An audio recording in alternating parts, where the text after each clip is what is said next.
সালামু আলাইকুম। আপনি হয়তো খেয়াল করেছেন অনেক স্টুডেন্ট আছে যারা পুরো বছর খুব বেশি পড়ে না, কিন্তু এক্সামের কয়েকদিন আগে হঠাৎ মন দিয়ে পড়ে এবং অবাক করার মতো তারা ভালো মার্কস নিয়ে আসে। ভাবছেন কিভাবে সম্ভব? এরা কি কোনো স্পেশাল টিপস জানে? না, তারা শুধু একটা জিনিস ফলো করে, স্মার্ট স্টাডি। এখন অনেকেই ভাবছেন স্মার্ট স্টাডি, এটার মানে আবার কি? এটা কি হার্ড স্টাডি থেকে আলাদা কিছু? হ্যাঁ, অনেকটাই আলাদা।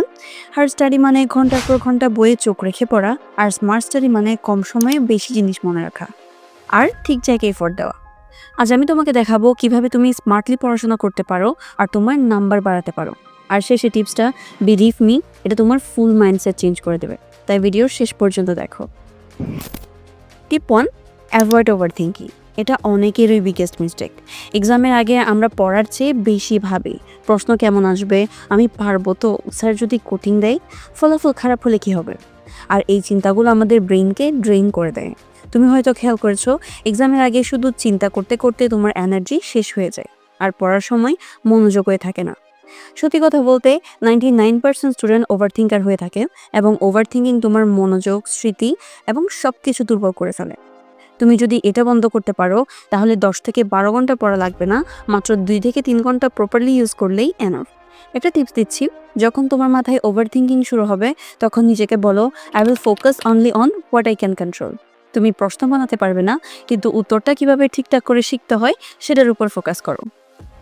টিপ নাম্বার 2, টাইম ম্যানেজমেন্ট। এখন যদি তুমি একদম এক্সামের কাছাকাছি অবস্থায় থাকো, তাহলে ট্রেডিশনাল টাইম ম্যানেজমেন্ট তোমার জন্য না। আমরা সাধারণত বুঝি সকাল 9টা থেকে 10টা, 11টা থেকে 12টা পর্যন্ত এভাবে টাইম ভাগ করা, কিন্তু বাস্তবে এটা অনেক সময় কাজ করে না। তুমি যা করবে সেটা হলো চ্যাপ্টার বেস টার্গেট সেট করা। যেমন ধরো, আজ তুমি ম্যাথ পড়বে, তাহলে তুমি ঠিক করো আজ চ্যাপ্টার 9 আমি শেষ করব, যেভাবেই হোক। সময় নয়, ফলাফলকে লক্ষ্য করো। ব্রেনে ক্লিয়ার করে দাও আজকের টার্গেট এই চ্যাপ্টারটা শেষ করা। তুমি দেখবে যখন তুমি টার্গেট সেট করবে, তখন ব্রেইন ন্যাচারালি অ্যাক্টিভ হয়ে যাবে, কারণ ও জানে আমাকে এটা শেষ করতেই হবে।